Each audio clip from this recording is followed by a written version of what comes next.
যুক্তরাষ্ট্র নির্বাচনের কোনো পক্ষ নিবে না, যুক্তরাষ্ট্র জনগণের পক্ষে বলে জানিয়েছেন ঢাকায় নিযুক্ত মার্কিন রাষ্ট্রদূত ব্রান্ট ক্রিস্টেনসেন। সকালে নির্বাচন কমিশনে প্রধান নির্বাচন কমিশনার এএমএম নাসির উদ্দিনের সঙ্গে বৈঠক করেন ঢাকায় মার্কিন যুক্তরাষ্ট্রের নবনিযুক্ত রাষ্ট্রদূত ব্রান্ট ক্রিস্টেনসেনের নেতৃত্বে ৩ সদস্যের প্রতিনিধি দল। বৈঠক শেষে রাষ্ট্রদূত বলেন, যে কোনো নির্বাচিত সরকারের সাথে কাজ করবে যুক্তরাষ্ট্র।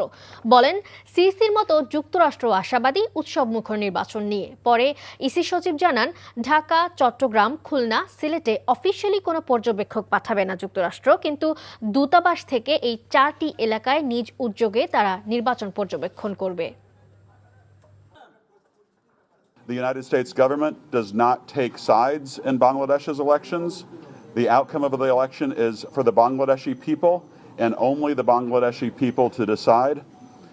We are prepared to work with any government who the Bangladeshi people elect to represent them going forward.